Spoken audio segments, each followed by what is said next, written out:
আসসালামু আলাইকুম বন্ধুরা, আশা করি আপনারা সকলেই ভালো আছেন। তো আজকে যে বিষয়টা নিয়ে আপনাদের মাঝে হাজির হই সেটি হচ্ছে, আপনারা সকলে জানেন যে বর্তমান বাংলাদেশের আইন শৃঙ্খলা ব্যবস্থা একটু দুর্বল অবস্থানে আছে। বিভিন্ন জায়গায় চাঁদাবাজি, রাহাজানি, খুন খারাপি অনেক কিছু হচ্ছে। তো আমার মনে হয় যে সেটি থেকে সরকার বেরিয়ে আসতে শুরু করেছে। টুঙ্গিতে তারা যেভাবে যৌথ বাহিনী অভিযান চালিয়ে বিভিন্ন ধরনের সন্ত্রাসী, মাদকাসক্ত তাদেরকে গ্রেপ্তার করে পানিশমেন্ট দিচ্ছে, এটি দেখে খুবই ভালো লেগেছে, খুবই মনের শান্তি এসেছে যে দেশের আইন শৃঙ্খলা বাহিনী তারা খুবই ভালো কাজ করছে। চলুন সে ভিডিও ফুটেজটি একটু দেখি।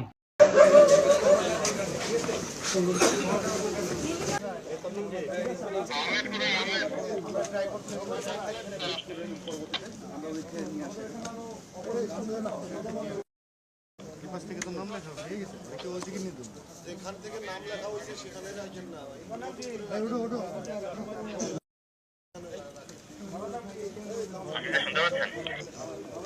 হ্যাঁ, শুনতে পাচ্ছি।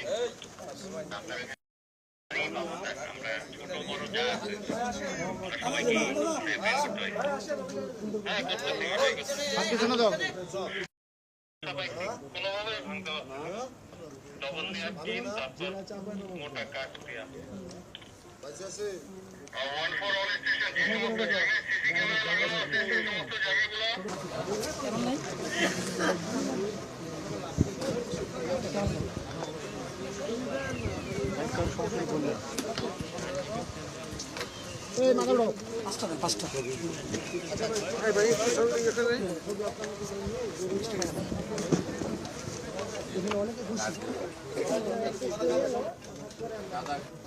একটু সাদা খাবো তো একটু লেখা একটু ছবিগুলো নিয়ে আমরা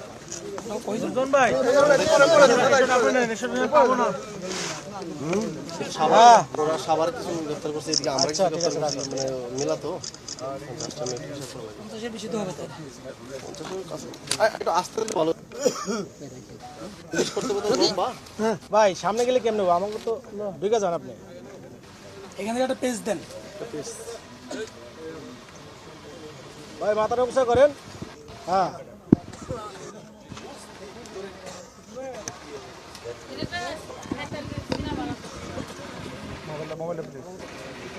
আমার কাছে দেন।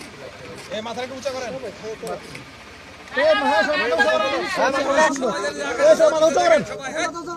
সবাই উপর দেখাও।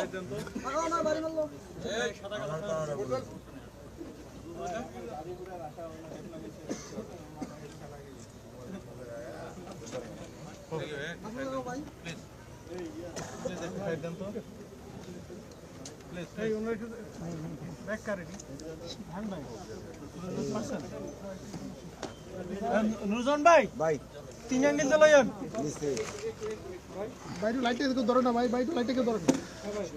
লাইট তো ধরে রাখছিলাম আপনাদের খালি ঢুকা। জি ভাই, আসি আমি, আমার দায়িত্ব আছি ভাই, আমার দায়িত্ব আছে। ঠিক আছে ভাই, ঢুকলাম। হ্যাঁ, একটু তাহলে পিছনে আসেন, একটু পিছনে আসেন, বড় সব নিচ্ছি তো।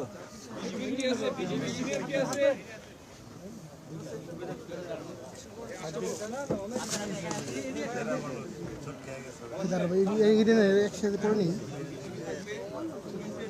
এসব মাথা ওঠে না, এসব মাথা তো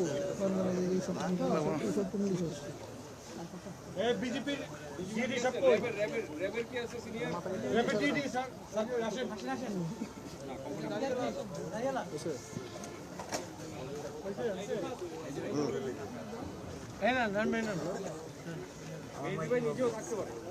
সামনে গেলে হবে না ভাই, ভাই ভাই সামনে গেলে হবে না।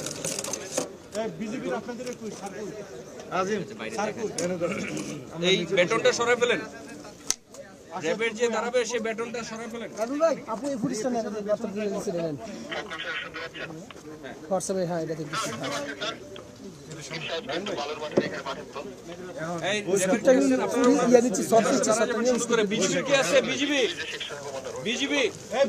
তো বন্ধুরা, আমরা স্ক্রিনে সে ভিডিও ফুটেজটি দেখলাম, তো খুবই ভালো কাজ করছে। সরকার সামনে হয়তোবা আরও কঠোর হবে। যারা এই ধরনের সন্ত্রাসী কর্মকাণ্ড জড়িত সকলকেই গ্রেপ্তার করবে এবং দৃষ্টান্তমূলক শাস্তির ব্যবস্থা করবে এবং ধর্ষণের মতো ঘটনা ঘটে আমাদের দেশে অহরহ, সেগুলোও নিশ্চিত করবে এবং ধর্ষণের আসামি যারা তাদের যদি ফাঁসি দেওয়া হয় অবশ্যই এটা কমে যাবে। তো আমরাও চাই সেটিই করা হোক। তো সামনে হয়তো আরও অনেক ভালো ভালো পদক্ষেপ সরকার নেবে, তো সেটা সময়ই বলে দেবে। তো এই বিষয়টা আপনারা কিভাবে দেখছেন, তো কিছু বলার থাকলে অবশ্যই কমেন্ট বক্সে জানিয়ে যাবেন। তো বন্ধুরা ভালো থাকবেন, সুস্থ থাকবেন, দেখা হবে পরবর্তী কোনো ভিডিও নিয়ে। সে পর্যন্ত ভালো থাকুন। আল্লাহ হাফেজ।